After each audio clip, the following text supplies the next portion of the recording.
Patrice O'Neal's posthumous disc called Mr. P is on iTunes and doing very well. I don't have to run down Bill Burr's CV for people. They know exactly who he is. They've seen they've listened to the podcast, seen him on Comedy Central, all the late night shows. For me, Bill, you'll always be the meter reader in Breaking Bad, though. That's who you'll always be to me. I'll take that. Yeah. How are you doing, brother? I'm doing great, man. How are you? Good. I appreciate you taking some time out. I know you're not on any kind of official run for this thing, but Patrice's CD, I guess it dropped yesterday on iTunes, and it's already like number 2 or something? It's a travesty. It should be number 1. I know, right? Yeah. Ahead of Madonna or something. Undisputable. Yeah. It really, I mean, you were one of the guys that knew him best, obviously, and it was a big blow. Physically and mentally, really, when Patrice passed away. But it was also kind of one of those things where he's one of those guys that you listen to. If anybody has ever aspired to be a comedian or has been doing it for a long time, I imagine everybody who listened to him felt the same way, where they're like, I should just quit right now. Oh, yeah. I really don't have any reason to continue. Even when he came in to do radio in our studio, I was like, this guy's better than me. I gotta leave. I gotta leave. Did you come up with Patrice, Bill? Yeah, I started a couple months before he did. I started out, it was me, him, Dane Cook, Robert Kelly, Bob Marley. I had a great group of guys that I started with in Boston. Everybody had their own style, and everybody was always writing all the time, and we all pushed each other along. But I loved all those guys, but just Patrice was I don't know. It's not something that you can describe. You really can't. It's just... I never met anybody like him. The big the quote from Jerry Seinfeld a lot of years ago was that he did it completely on technique. That Seinfeld himself, he's like, I'm not a guy who was inherently funny. I've really worked really hard to write and just like a surgeon on his jokes. Patrice seemed to be one of those guys where he was just that funny. Yeah, no, his thing was trying to get his act as funny as he was just walking down the street. Yeah. Which, it took, I don't know, somewhere about 5-6 years ago was that breaking point where he was just Patrice, whether he was standing on a street corner, in the lobby, on stage, on a plane, wherever, he just became Patrice. And, once he hit that level, there really wasn't anybody I felt that was close to him. He just was really in his own lane. And I think a lot of people would think that it would be real easy to, if you're naturally funny, you just get up on stage and you start being funny. But I would think it would be almost harder to transplant how you are normally. It's one thing if you're a comic and you're writing material and you're going up and you're performing it. I would think it would be even harder to transplant how you normally are with your boys or whatever on stage, where it is just you and everybody's looking at you and you're talking in the other direction. And the honesty. Yeah, right. Yeah, you have to, we used to all the time down the Cellar, we would watch each other's act and then we would just trash. Anytime he did anything that was phony, and he was the leader of that. Yeah. And we all became better comedians because of it, but there was nothing worse than being on stage and seeing his big silhouette, and you're like, oh, God, he's watching me. And then he would always laugh when the crowd wasn't laughing. And he'd just be like, oh, God, what did I do? Mm-hmm. And you get off stage, and he would do 20 minutes about why did you put your hand in your pocket when you were doing that part of the joke. And for 20 minutes, he could chill about how stupid you looked with your hand in your pocket or what any gesture you made with your hand, and then the next night you'd be doing a college in the middle of like Missouri, and you'd stick your hand in your pocket again because you're so used to doing it, and his voice would be in your head, and he's literally 1,500 miles away from you. Yeah. So, no, I think like there's different kinds of funny. Like there's people who are writers and go to that kind of thing, and they go more like that Seinfeld route, which I love both styles. Yeah, right. And there's the other thing where you're basically, you're the guy who walks into a bar and can just start telling a story, and you have everybody laughing.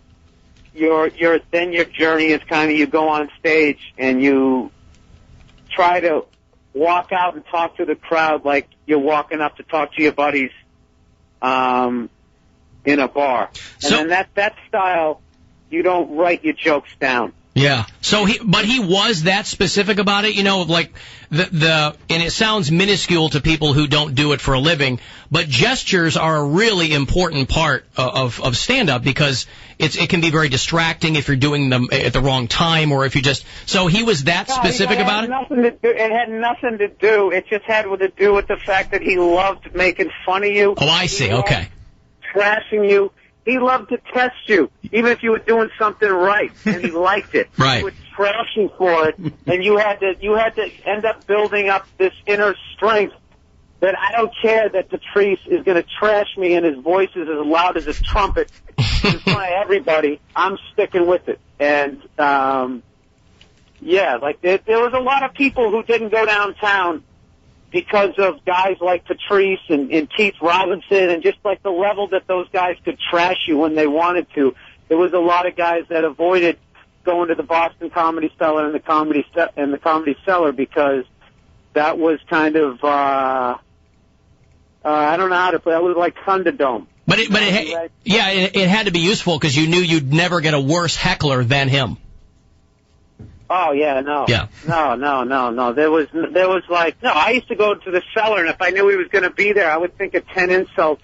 I had to do like prep work instead of classroom, and I'd always get in there, and he would just he'd just slap them all aside, and then just start trashing. He just was he was the best at that I ever saw. But once he was that guy that like could hold court. He used to hold court with comics, so he'd be sitting out on the sidewalk there, like sitting down those chairs. And like I'm telling, like some of the best comics in New York, we'd gather around him, and then, you know, because you had to be around the guy. He had that much charisma, and just like anybody else, like he had to learn, you know, how to bring that to the stage. And like I said, sometime around 04, 05, he turned that final bend. I mean, from the day I met him, he was trying to get there. He actually started off more of like a joke writer, and he wrote really clever, clean stuff, believe it or not, when he first came out. That was his style, and everybody was thinking, you know, this is like, you know, the early 90s, so everyone with their paisley button-down shirts were like, oh my God, you're going to get a sitcom. You already have the name, Patrice on ABC. I remember people saying that, which is really funny to hear now because, you know, when you hear his material and the direction that he went in. But, you know, he worked really hard at becoming as great on stage as he became. But his way of working hard at it was not it wasn't sit down at a desk, I'm going to write some material. It was sparring with people throughout the day and trashing people and making fun of them. Anybody from the person he bought the paper from, the toll booth people driving into the Holland Tunnel. He had like half of them knew him and they hated him. He was such a jerk to him, and he used to laugh his ass off at him and like that. And then he would get on stage and would apply those kinds of things and.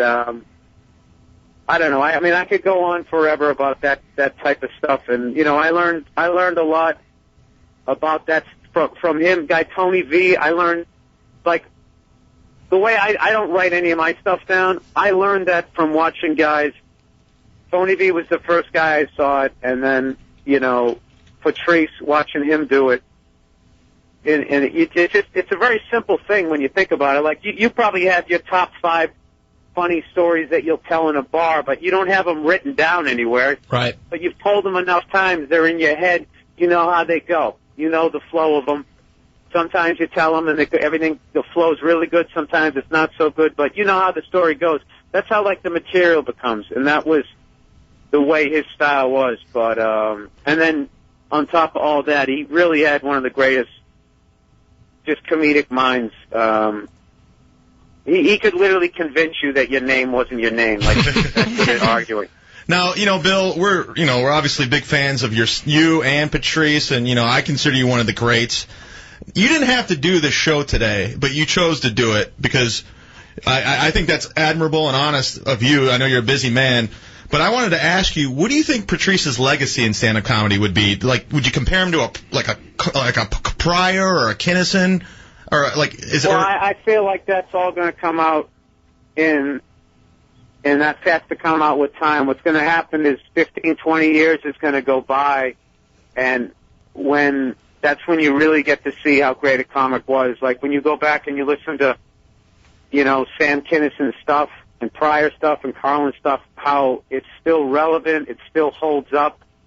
That's when you really solidify yourself, I think, as truly one of the masters. And like, just listen to that clip that you're playing. That you could have played that clip in 1978. That would have killed. Yeah. 1988, 1998, 2008, and 2018.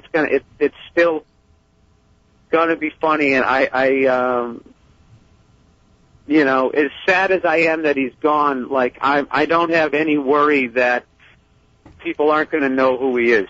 His work is too strong, and thank God he had this other CD, because this one that's out is my favorite of anything that he did, because was this one that was kind of had he obviously lived, was this one that he was putting together to get ready to put out, or was this something that his wife kind of put together, things that people hadn't heard yet? I got to be honest with you, I didn't unfortunately, I didn't talk to Patrice as much as I would have liked to the last couple of years, just because I was living in L.A., he was living in New York. Yeah. You get busy. Sure. I was over in Europe when he got sick.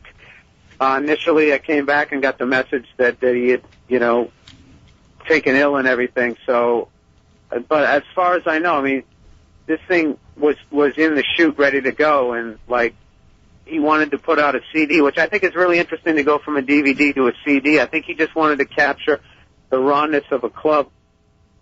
It would be my guess, but I'm just totally guessing. So I would talk to someone else about that, because I actually don't know. I'm just glad that there was, dude, I mean, this really takes me, like, I remember when Stevie Ray Vaughan died, and then being at least happy that he had that Family Style album coming out with his brother, and then there was that sinking feeling of like, oh God, and then that's it. I'm not going to get another Stevie Ray album. Like, I put Patrice up there as an artist with all those guys. Well, it's Live from Hell, when that came out after Kinnison's death, so it's like that's the last record, Literally. Yeah, and I was looking forward to watching Kinnison turn it back around, where he was going to get back to basics, I thought. Yeah. That seemed like the natural, because, that same thing, like, he really rode. I mean, he had one special, he came out with two chicks, like, on dog leashes. Yeah, right. It really got, he's playing guitar. It got crazy there for a second. It was inevitable. That was his, basically, when Eddie Murphy makes fun of the fact he had that glove on with the diamond ring on the outside of the glove? Right. I think that was his period, Kinnison's period, and I really feel that he was going to come back to the trench coat and the hat, and was just going to, what I loved about Kinnison and Patrice, they could be so small and so quiet and be riveting at that level of volume, and they could be as loud as possible. And I thought both of them knew how to, like, unleash it and then rein it back in. Because nobody wants to listen to some guy just, on 10 for an hour. It gets exhausting. So you have to learn how to, the ebb and flow of it. And I thought, Patrice had a lot of that, like that Kinnison kind of thing, where he could do that. Like, if you listen to that bit you just played, with the times where he got loud, it was like in perfect sync with the crowd and the excitement they're having for the joke. It's like, and that's one of those things where I doubt he ever even thought about it. He just had that gift, that second nature. Hey, Bill, we have comedian Mike Farrell in the studio, and he actually saw you guys film your HBO specials. You got any great stories about Bill or Patrice, Mike? Hey, Bill, what's up? What's up, bro? Hey. How you doing? What's going on, man? Not a lot. Good to hear from you. Yeah, I was in New York a couple times, first time before I lived up there, and I saw Bill and Patrice on the same night at Caroline's. I think this was like 04, 05, kind of right in that area right where Bill was talking about. Patrice just kind of hit that corner.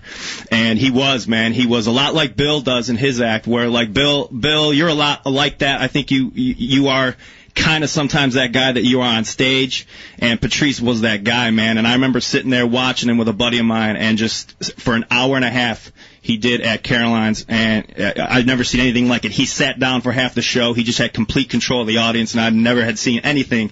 And I was watching stand-up comedy pretty much daily. I was watching hundreds of comedians every year live, and I'd never seen anyone like that. You know, we used to tease him about sitting down. Get up. Tell him he hasn't been doing stand-up long enough. He gets sitting down like you're Bill Cosby.